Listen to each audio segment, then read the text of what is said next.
Hello friends, स्वागत है आप सबका मेरे चैनल में। आज का हमारा टॉपिक है अम्ल और क्षार के बारे में, एसिड एंड बेस के बारे में। नीचे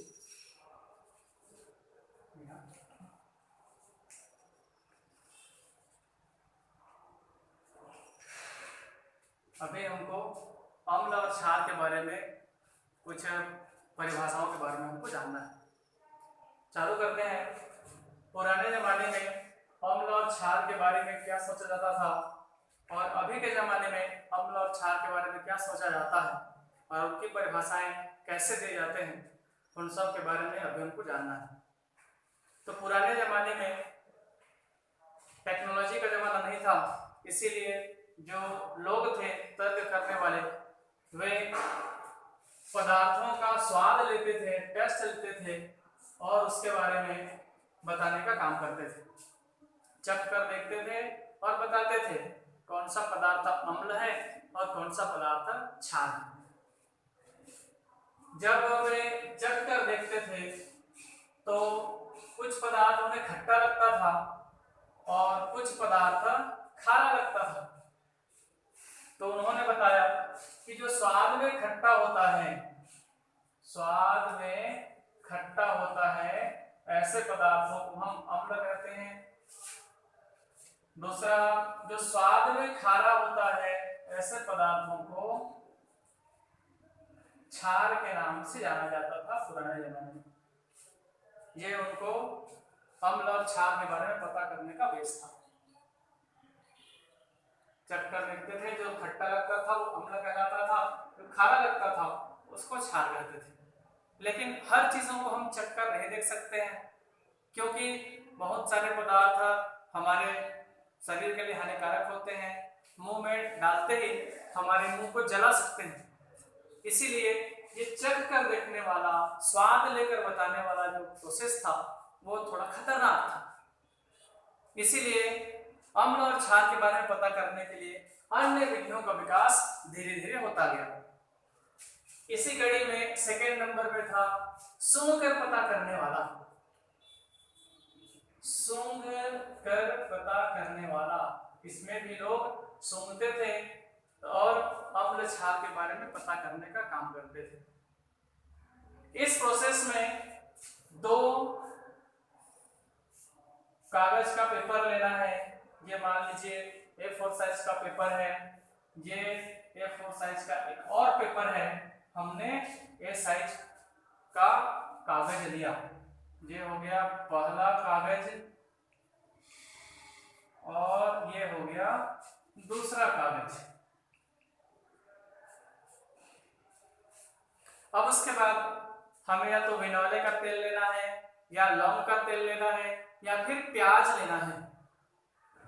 इजीली हमको प्याज उपलब्ध हो जाता है, इसलिए मैं प्याज को लेता हूं। मान लीजिए तो प्याज को काट लेना है और काटने के बाद पेपर के ऊपर में उसको रगड़ देना है। तीनों में से जो भी आपके पास उपलब्ध होगा उस पदार्थ को आपको पेपर के ऊपर पर रगड़ देना है।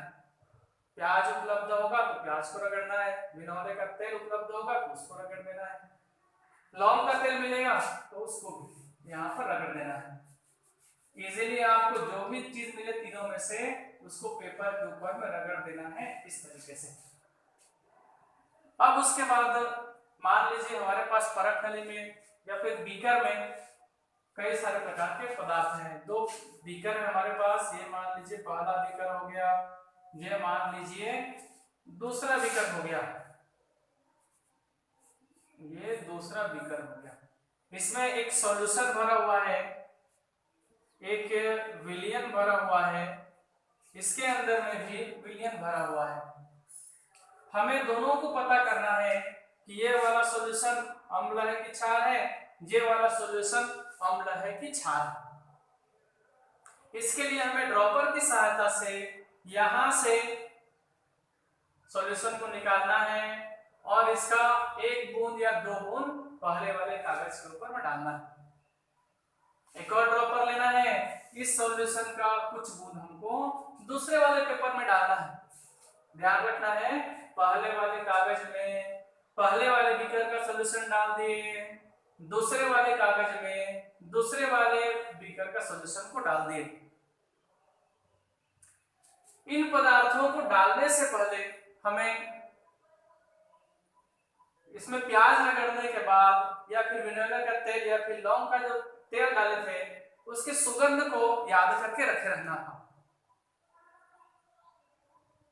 उसके सुगंध को पहले सुनकर हमको पता रखना है। उसके बाद यहाँ से सॉल्यूशन को डालना है 2-3 बूंद, यहाँ से सॉल्यूशन डालना है 2-3 बूंद, उसके बाद फिर से सूंघकर देखना है। तो हो सकता है किसी में प्याज का सुगंध बना रहेगा या हो सकता है किसी में प्याज का जो सुगंध था वो गायब हो जाएगा।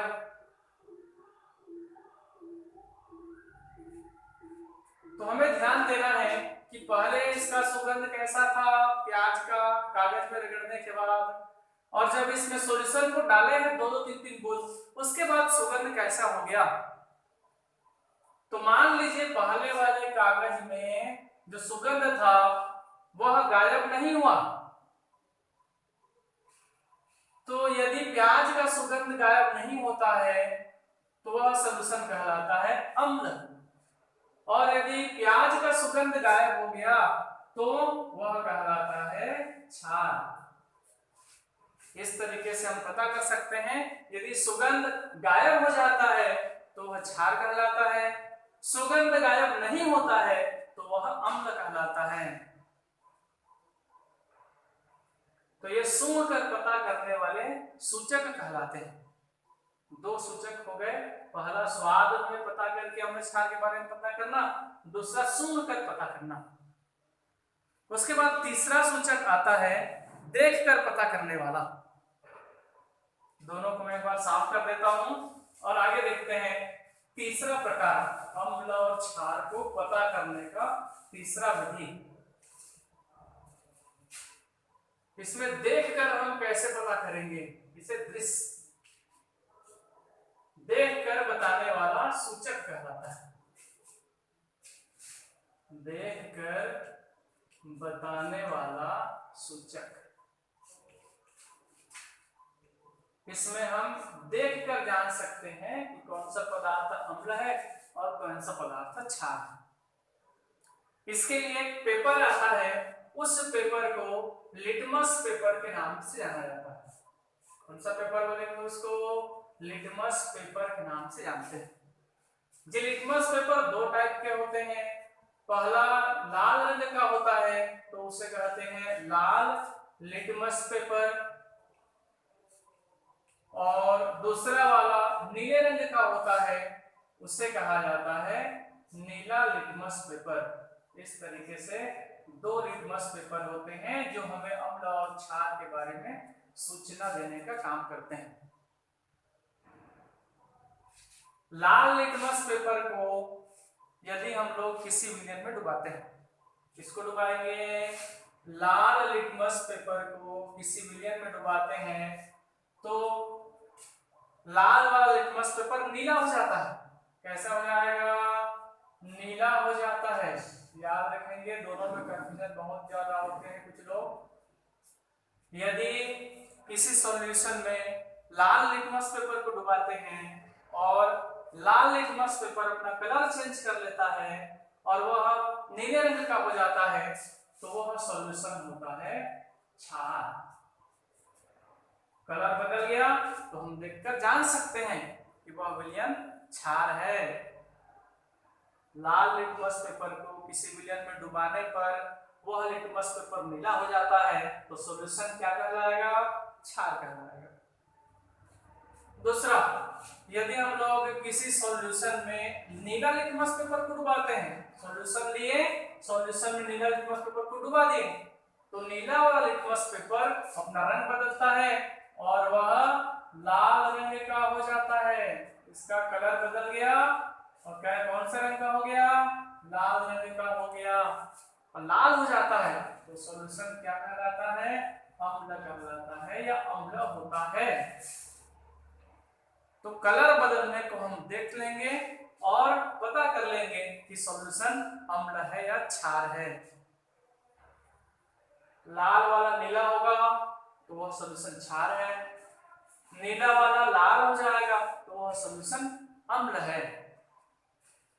ये हमें देखकर अम्ल और क्षार के बारे में पता लगाने में हेल्प करते हैं। इन्हें लिटमस पेपर के नाम से जानते हैं। उसके बाद अभी तक हमने जो विधि पढ़ा, 3 विधि पढ़ चुके हैं अम्ल और क्षार के बारे में पता करने का। लेकिन तीनों विधि में से किसी ने हमें यह नहीं बताया कि अम्ल प्रबल होता है, दुर्बल होता है, उसकी प्रबलता क्या है। क्षार भी दुर्बल होता है, प्रबल होता है, उसकी अलग अलग प्रबलताएं होते हैं। लेकिन अभी तक हमने जो 3 विधि पढ़ा है उसमें से किसी ने नहीं बताया अम्ल और क्षार की प्रबलता के बारे में। अम्ल और क्षार की प्रबलता के बारे में एक्यूरेट सही सही बताने के लिए अगला जो पता करने का विधि था उसे पीएच पैमाना के नाम से जाना जाता है। पीएच स्केल या पीएच पैमाना, इसे सोरेनसन नाम के वैज्ञानिक ने बनाया था। इस सोरेनसन नाम के वैज्ञानिक के अनुसार से जो पीएच स्केल होता है, यह पीएच स्केल एक संख्या रेखा के जैसा बड़ा सा पाठ्यांक से लिखा हुआ एक स्केल होता है। इसमें पाठ्यांक नोट रहते हैं और ये एक प्रकार का स्केल बना रहता है। ठीक है, इसके बीचों बीच 7 लिखा रहता है। राइट साइड में जाएंगे तो पाठ्यांक रहेगा 8, फिर 9, 10, 11, 12, 13 और ये हमारा आखिरी का पाठ्यांक 14। 7 से पहले इधर का जो पाठ्यांक लिखा रहता है वो 7, 6, 5, 4, 3, 2, 1 और 0। तो इस पैमाना में 0 से लेकर 14 तक के पाठ्यांक लिखे हुए होते हैं। अब इससे हमें पता चलता है कि जो विलयन जिसका पीएच मान 7 होता है, पीएच मान 7, उसमें हाइड्रोजन आयनों की संख्या यदि 7 है, इसका मतलब होता है potential of hydrogen, hydrogen ion की सांद्रता। यदि किसी सॉल्यूशन में हाइड्रोजन आयन की सांद्रता 7 है तो वह विलयन कहलाता है उदासीन विलयन। कैसा विलयन कहलाएगा? उदासीन विलयन। उसके बाद यदि किसी सॉल्यूशन का पीएच मान, हाइड्रोजन की सांद्रता 8, 9, 10, 11, 12, 13, 14 इधर आता है, 8 से लेकर 14 तक आता है, तो ये कहलाता है क्षार। क्या कहलाएगा? क्षार कहलाता है। और यदि 7 से इधर आएगा, इधर, तो वह सॉल्यूशन कहलाएगा अम्ल। यहां से हमको अम्ल और क्षार के बारे में पता चल जाता है। साथ ही जिसका पीएच मान 8, 9 और 10 रहेगा, यहां से यहां तक है 10 तक, तो ये कहलाते हैं दुर्बल क्षार। क्या कहलाएगा? दुर्बल क्षार कहलाता है। यहां तक 11 तक अपन मान सकते हैं, 10 तक होता है, 10 तक जो होते हैं ये दुर्बल क्षार कहलाते हैं। ये हो गया दुर्बल क्षार। उसके बाद 11 से लेकर इधर का जो होता है ये कहलाते हैं प्रबल क्षार। यहां तक कहलाएगा प्रबल क्षार। इधर 6, 5 और 4 ये कहलाते हैं दुर्बल अम्ल। और इधर से इधर जाएंगे तो ये कहलाते हैं प्रबल अम्ल। तो 0, 1, 2 और 3 तक के जो सॉल्यूशन होते हैं वो प्रबल अम्ल कहलाते हैं। 4, 5 और 6 वाले जो विलयन होते हैं उन्हें हम दुर्बल अम्ल के नाम से जानते हैं। 7 वाले को उदासीन विलयन कहते हैं। 8, 9 और 10 वाले को दुर्बल क्षार कहते हैं। 11, 12, 13 और 14 वाले को प्रबल क्षार कहते हैं। अब आपको याद रखना है कि जिसका पीएच मान 8 है वो दुर्बल क्षार है, 9 वाला थोड़ा सा 8 से प्रबल क्षार है, 9 से 10 आएंगे तो ये और प्रबल क्षार हो गया 9 की तुलना में। 11 वाला ज्यादा क्षार है 10 की तुलना में। इस तरह से प्रबलता बढ़ता जाता है और जिसका पीएच मान 14 होता है यह सबसे प्रबल क्षार होता है। उसी तरीके से यहाँ देखते हैं 6 वाला दुर्बल अम्ल होता है, 5 वाला उससे प्रबल हो जाएगा, 4 वाला उससे प्रबल हो जाएगा। इस तरीके से जब हम लोग इधर आते जाते हैं 2 1 तक तो प्रबलता बढ़ता जाता है और जिसका पीएच मान 1 और 0 के बीच में होता है वो सबसे ज्यादा प्रबल अम्ल कहलाता है। तो इस तरीके से ये भी देखकर पता करने वाला एक पैमाना होता है, स्केल होता है, लेकिन इसमें हमें सब चीज की जानकारी प्राप्त हो जाती है। जिसका पीएच मान 0 से 1 के बीच में प्रबल अम्ल है, 2 से इधर आगे बढ़ते जाते हैं तो अम्ल दुर्बल होता जाता है, ये उदासीन है। इससे आगे बढ़ते जाएंगे तो यहाँ से क्षार हमको मिलेगा और आगे बढ़ते जाएंगे तो क्षार की प्रबलता बढ़ती जाती है। इस तरीके से इससे हमको अम्ल और क्षार की प्रबलता के बारे में भी डिटेल से जानकारी प्राप्त हो जाती है। इसके बाद आगे दिया हुआ है अम्ल और क्षार के बारे में पांचवा, कैसे हम पता करेंगे अम्ल और क्षार के बारे में। तो आर्हेनियस नाम के वैज्ञानिक थे, आर्हेनियस नाम के वैज्ञानिक थे, उन्होंने भी अम्ल और क्षार के बारे में अपना कुछ कैलकुलेशन करके बताया था।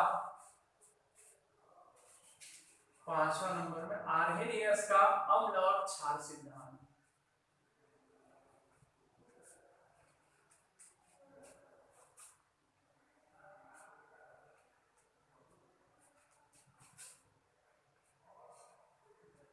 आर्हेनियस के अनुसार से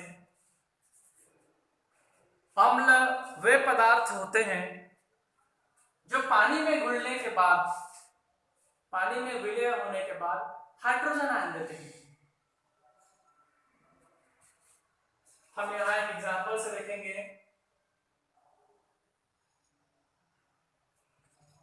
एग्जांपल HCl, इसको हम पानी में घोलते हैं तो 2 प्रकार का आयन प्राप्त होता है, हाइड्रोजन का प्लस चार्ज और क्लोराइड का माइनस चार्ज। ये हाइड्रोजन दे रहा है, हाइड्रोजन आयन दाता है, तो ये कहलाता है अम्ल। आर्हेनियस के अनुसार से जो हाइड्रोजन का प्लस चार्ज देते हैं वो अम्ल कहलाते हैं। और दूसरा क्षार के बारे में उन्होंने बताया था, NaOH को यदि हम लोग सोडियम हाइड्रोक्साइड को यदि पानी में घोलते हैं तो हमको क्या क्या मिलेगा, सोडियम का प्लस चार्ज मिलेगा और हाइड्रोक्साइड का माइनस चार्ज मिलेगा। तो आर्हेनियस ने बताया था कि जो OH देते हैं, क्या देंगे, OH का माइनस चार्ज देते हैं वो क्षार कहलाते हैं। आर्हेनियस के अनुसार से हाइड्रोजन आयन देने वाले अम्ल कहलाते हैं और हाइड्रोक्सिल आयन देने वाले क्षार कहलाते हैं। ये 2 चीजों पर बस आपको फोकस करना है। H आयन दे रहा है तो अम्ल है, OH का माइनस आयन दे रहा है तो वह क्षार है। लेकिन कुछ ऐसे भी होते हैं जो पानी में नहीं घुलते हैं और साथ ही न तो हाइड्रोजन आयन देते हैं न ही हाइड्रोक्सिल आयन देते हैं।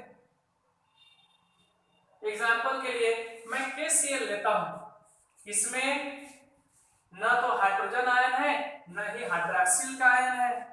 अब इसको कैसे पता करेंगे? ऐसे कंफ्यूजन को दूर करने के लिए एक और वैज्ञानिक थे जिनका नाम था ब्रास्टेड-लॉरी। इन्होंने सिद्धांत दिया था, इसे कहते हैं ब्रास्टेड-लॉरी का अम्ल क्षार सिद्धांत। अम्ल क्षार सिद्धांत।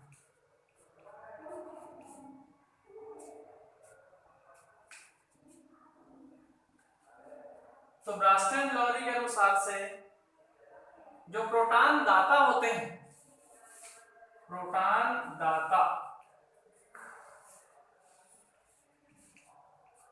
प्रोटॉन दाता देने वाले अम्ल कहलाते हैं और प्रोटॉन को ग्रहण करने वाले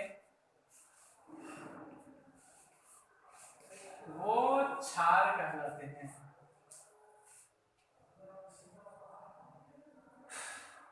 एग्जाम्पल लेते हैं इसका।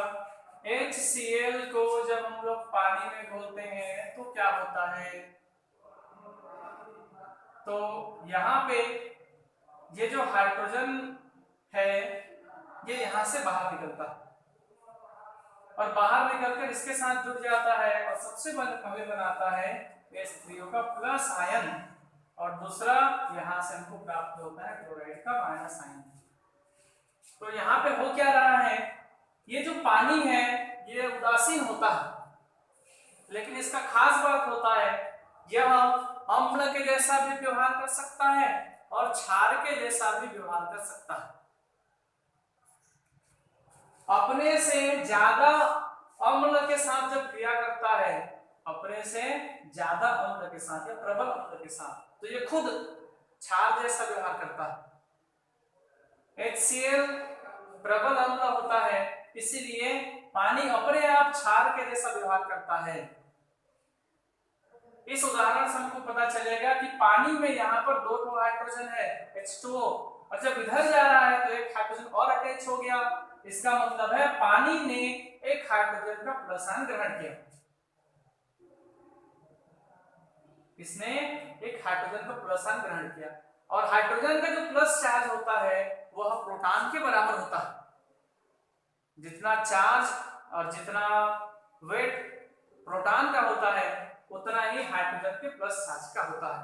इसीलिए इन्होंने परिभाषा दिया था, जो हाइड्रोजन का प्लस चार्ज या फिर प्रोटॉन ग्रहण कर लेते हैं वो क्षार कहलाते हैं। ये पानी का अणु या H2O का अणु यहाँ पे क्षार कहलाएगा, क्योंकि यह एक प्रोटॉन ग्रहण कर रहा है या कर सकता है। सेकेंड नंबर में HCl प्रोटॉन को बाहर निकाल रहा है, इसलिए यह कहलाएगा अम्ल। एक उदाहरण और लेते हैं। NH3 अमोनिया और पानी दोनों को जब घोल दिया जाता है, सॉल्यूशन बना दिया जाता है, तो सबसे पहले यहाँ का एक हाइड्रोजन बाहर निकलता है, इसके साथ अमोनिया के साथ जुड़ता है, तो अमोनिया का प्लस चार्ज बनता है और यहाँ पर OH का माइनस आयन प्राप्त होता है। इसमें क्या हो रहा है, अमोनिया क्षारीय प्रकृति का होता है, इसीलिए अम्ल पानी यहाँ पर अम्ल के जैसा व्यवहार करता है और अम्ल जैसा व्यवहार करने की वजह से यह हाइड्रोजन आयन बाहर निकाल देता है और OH का माइनस आयन बनाता है। ये क्षार जैसा काम कर रहा है क्योंकि यह एक हाइड्रोजन का प्लस आयन ग्रहण करके NH4 का प्लस आयन बना रहा है। इसमें हाइड्रोजन आयन को त्यागने की प्रवृत्ति है, इसीलिए अम्ल कहलाएगा यहाँ पे। इसमें हाइड्रोजन आयन को ग्रहण करने की प्रवृत्ति है, इसीलिए ये क्षार कहलाएगा। ये क्षार हो गया और ये आपका अम्ल हो गया। तो ये हो गया रास्टेल-लोरी का अम्ल क्षार सिद्धांत। इसके बाद एक और देखते हैं, लुईस का अम्ल और क्षार सिद्धांत। लुईस नाम के वैज्ञानिक थे, उन्होंने अपना सिद्धांत दिया था, इसी कारण से उसे लुईस का सिद्धांत कहते हैं। लुईस का अम्ल और क्षार सिद्धांत 7वां नंबर।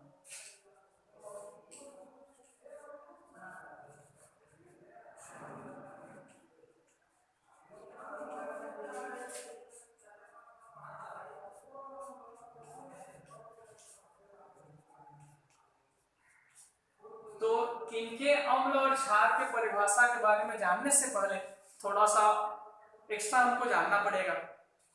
आप लोग जानते हैं कि hydrogen, helium, lithium, beryllium, boron, carbon, nitrogen, oxygen, fluorine, neon, sodium, magnesium, aluminium, silicon, phosphorus, sulphur, chlorine, argon, potassium, calcium, scandium, titanium, vanadium, chromium, manganese, iron, cobalt, nickel, copper, zinc, ऐसे करते करते 118 तत्व हैं। ऐसे बढ़ते बढ़ते 118 तत्व हैं।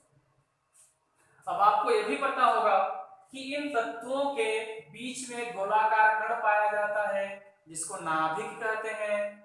यहाँ पर न्यूट्रॉन और प्रोटॉन पाए जाते हैं। अब इसके चारों तरफ बहुत सारे वृत्ताकार मार्ग पाए जाते हैं। इन वृत्ताकार मार्ग में इलेक्ट्रॉन गति करते रहते हैं।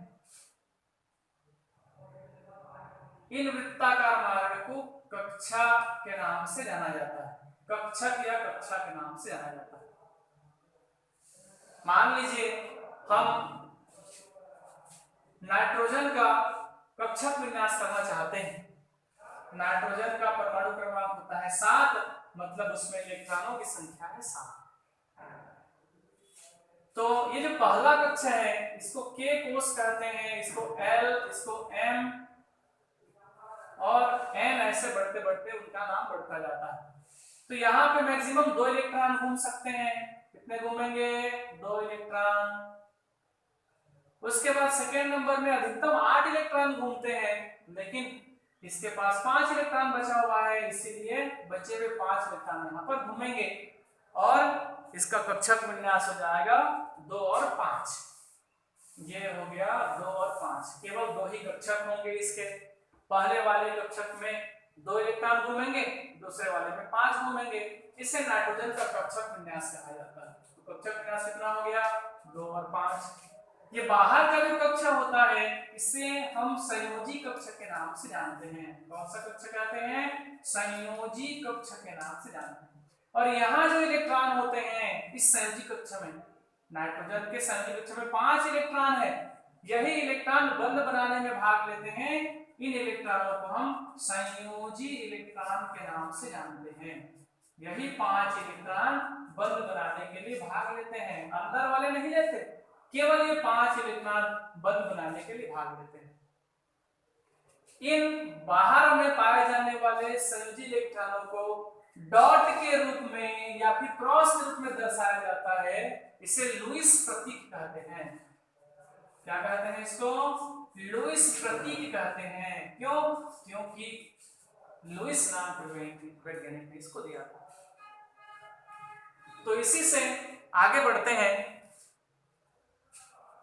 लुईस का अम्ल और क्षार सिद्धांत ऐसे दर्शाएंगे और इनके परिभाषा के बारे में देखते हैं। इतना जानने के बाद अब चालू करते हैं लुईस का अम्ल और क्षार सिद्धांत। लुईस के अनुसार से अम्ल कौन होते हैं? तो लुईस के अनुसार से अम्ल वे होते हैं जो लोन पेयर ऑफ इलेक्ट्रॉन देते हैं। Lp देते हैं, दान करते हैं, एकाकी इलेक्ट्रॉन युग्म देते हैं, वो कहलाते हैं अम्ल।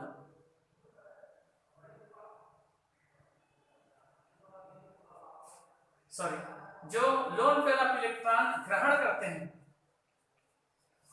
वो कहलाते हैं अम्ल। और दूसरा क्षार कौन होते हैं? जो लोन पेयर ऑफ इलेक्ट्रॉन को देते हैं, त्याग देते हैं। लोन पेयर ऑफ इलेक्ट्रॉन ग्रहण करता है वो अम्ल कहलाता है। लोन पेयर ऑफ इलेक्ट्रॉन दे देता है या त्याग देता है वो क्षार कहलाता है। एक उदाहरण के द्वारा इसको हम समझने वाले हैं। अमोनिया नाम का एक यौगिक है। इसमें नाइट्रोजन के बाहर में भी मैंने बताया था कितने इलेक्ट्रॉन होते हैं? 5 इलेक्ट्रॉन होते हैं। 5 में से 3 इलेक्ट्रॉन हाइड्रोजन के साथ बंध बना लिए, उसको हम ऐसे दर्शा सकते हैं। नाइट्रोजन का पहला इलेक्ट्रॉन, दूसरा इलेक्ट्रॉन, तीसरा इलेक्ट्रॉन, चौथा इलेक्ट्रॉन, पांचवा इलेक्ट्रॉन। ये मान लीजिए हाइड्रोजन का पहला एक इलेक्ट्रॉन, दूसरे हाइड्रोजन का एक इलेक्ट्रॉन, तीसरे हाइड्रोजन का एक इलेक्ट्रॉन। नाइट्रोजन इस इलेक्ट्रॉन को हाइड्रोजन को दे देता है, हाइड्रोजन का स्टक पूरा हो गया। नाइट्रोजन सेकेंड इलेक्ट्रॉन को इस हाइड्रोजन को दे देता है, इसका भी स्टक पूरा हो गया। इसको दे देता है तो इसका भी स्टक पूरा हो गया। अब नाइट्रोजन के पास बचा है 2 इलेक्ट्रॉन या इलेक्ट्रॉन का एक जोड़ा, जिसे हम कहते हैं लोन पेयर ऑफ इलेक्ट्रॉन, एकाकी इलेक्ट्रॉन युग्म। ये जब क्रिया करता है BF3 के साथ, किसके साथ क्रिया करेगा?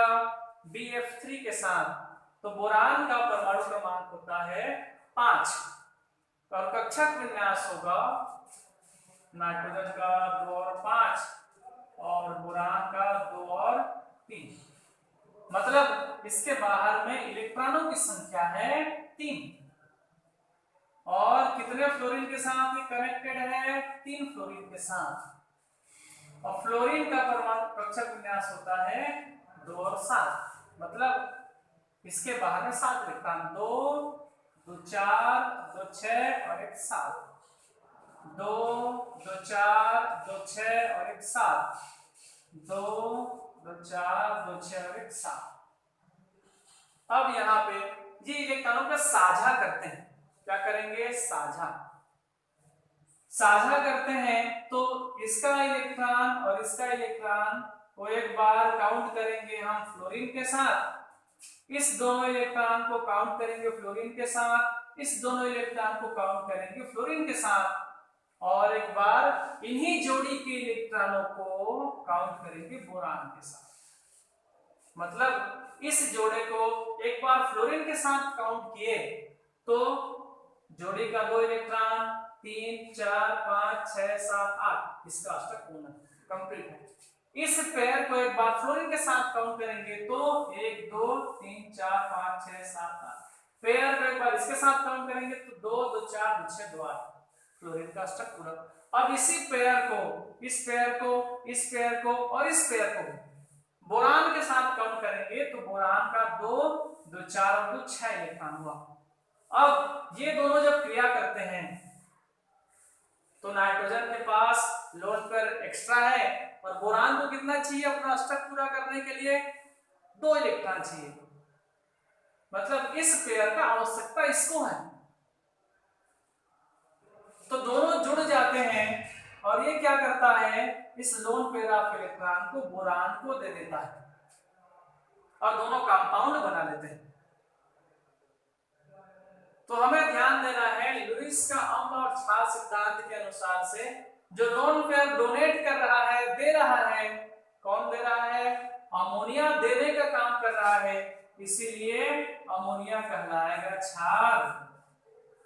और लोन पेयर ऑफ इलेक्ट्रॉन को लेने का काम कर रहा है ये बोरान ट्राइफ्लोराइड, इसीलिए ये कहलाएगा अम्लगत। तो ये था अम्ल और क्षार के बारे में जो नॉर्मली परिभाषाएं होते हैं उनको जानने का या समझने के कुछ वैज्ञानिकों के बारे में बताया गया था। यदि वीडियो पसंद आया होगा तो लाइक करें, शेयर करें, कमेंट करें, सब्सक्राइब करें और बेल आइकन को प्रेस कर दें ताकि मेरा जब भी अगला वीडियो आएगा आपको नोटिफिकेशन पहुंच जाएगा। Thank you.